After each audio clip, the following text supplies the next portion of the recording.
Shine tech మీ ఇంటిని మరింత అందంగా మార్చాలనుకుంటున్నారా? స్పెషల్ అట్రాక్షన్ తో పాటు లివింగ్ కి perfect solution. UPVC windows and doors, Bontada group. ఆంధ్రప్రదేశ్లో విద్యా రంగంలో కొత్త ప్రయోగం ఆవిష్కారం కాబోతోంది.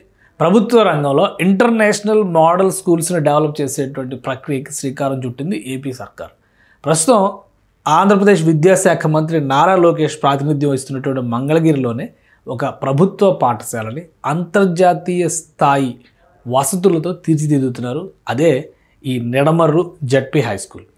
ఈ జిల్లా పరిషత్ హై స్కూల్ ఉన్నటువంటి ప్రాంగణం పాత భవనాన్ని పూర్తిగా రీమోడల్ చేశారు. అలానే ఇన్ఫ్రాస్ట్రక్చర్ విషయంలో కూడా కొత్త కొత్త వసతుల్ని కల్పించారు. ఇది అమరావతి పరిధిలోకి వస్తుంది కాబట్టి అమరావతి న్యూ చాప్టర్ అంటూ అమరావతి డెవలప్మెంట్కి సంబంధించినటువంటి ఒక దృశ్యాన్ని ఏపీసీఆర్డీఏ రిలీజ్ చేసింది. APIs first international model school in Amaravati. So ఇది ప్రయోగాత్మకంగా చేస్తున్నటువంటి డెవలప్మెంట్. ఈ ZP high school Nidamarru under transformation. ఇది లాస్ట్ 1 year నుంచి టోటల్ రీమోడలింగ్ అయింది. మీరు ఒకసారి చూస్తే కనుక ఇక్కడ వర్క్స్ విషయంలో కూడా 15 కోట్ల రూపాయలని ఖర్చు చేస్తోంది ప్రభుత్వం. అలానే వరల్డ్ క్లాస్ ఫెసిలిటీస్ సృష్టించే దిశగా ఇందులో కొన్ని ఎమ్యూనిటీస్, ఈ సౌకర్యాలను కూడా తీసుకొస్తున్నారు అనమాట. ఇది చూడండి, ఇండోర్ స్టేడియము, అలానే యాంఫీ థియేటర్ ఇటు సైడు, అలానే ల్యాబ్స్, స్విమ్మింగ్ పూల్ని కూడా ఇందులో నిర్మిస్తున్నారు.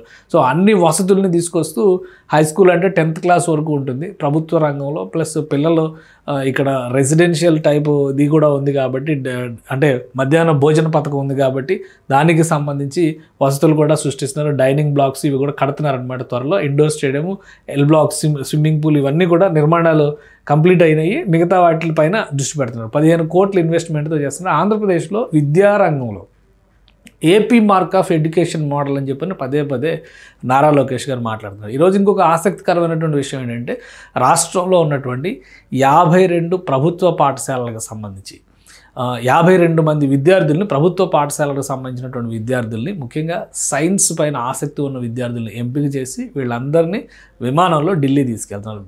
విమానంలో ఢిల్లీ ఎందుకు తీసుకెళ్తున్నారంటే, ఢిల్లీలో జరుగుతున్నటువంటి ఎడ్యుకేషన్ ఫెయిర్లో పార్టిసిపేట్ చేయడానికి వీళ్ళని తీసుకెళ్తున్నారు. చాలా ఆసక్తికరమైనటువంటి ప్రయోగం. అలానే ఇంకొక నిర్ణయం కూడా తీసుకున్నారు. బహుశా ఈ నెలాఖరులో అది అమలు చేసేటువంటి అవకాశం ఉంటుంది. ప్రభుత్వ రంగంలో ఉపాధ్యాయులుగా ఉత్తమ సేవలు అందిస్తున్నటువంటి కొంతమందిని సెలెక్ట్ చేసి సింగపూర్లో స్కూల్ మోడల్స్ ఏ విధంగా రన్ అవుతున్నాయి అనేటువంటి దానిపైన ఒక అవగాహన కల్పించే ప్రక్రియకి ఆంధ్రప్రదేశ్ ప్రభుత్వం శ్రీకారం చుట్టింది.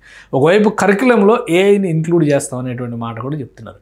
అంటే ఆధునిక అవసరాలకు తగ్గట్టుగా పాఠ్యాంశాలు, పాఠశాల వసతుల మార్పుతో పాటు విద్యార్థులు, ఉపాధ్యాయులకి కూడా అవగాహన కల్పించేటువంటి ప్రక్రియని ఆంధ్రప్రదేశ్ ప్రభుత్వం చేపడుతుంది. దానికి ఒక మొదటి నమూనాగా మనం ఇప్పుడు ఇంటర్నేషనల్ మోడల్ స్కూల్ని చూడాల్సి ఉంటుంది. ఇది అమరావతి పరిధిలో తయారవుతున్నటువంటి మొదటి మోడల్ స్కూలు. ఈ నమూనాని రాష్ట్ర వ్యాప్తంగా విస్తరించేటువంటి అవకాశాలు ఉన్నాయి. సో ఇది ఫస్ట్ తీసుకున్నటువంటి నిర్ణయం కాబట్టి దాదాపుగా పనులు పూర్తి కావచ్చు. బహుశా ఈ అకాడమిక్ ఇయర్ ఎండింగ్ లోపు, అంటే మార్చ్ లోపు ఇవన్నీ కంప్లీట్ చేసి నెక్స్ట్ అకాడమిక్ ఇయర్ నుంచి పూర్తి స్థాయిలో ఈ స్కూల్ని అందుబాటులోకి తీసుకొస్తారు. ఈ తరహాలో ప్రతి నియోజకవర్గంలో ఒక పాఠశాలను డెవలప్ చేయాలనేటువంటి ఆలోచనతో రాష్ట్ర ప్రభుత్వం అడుగులు వేస్తోంది.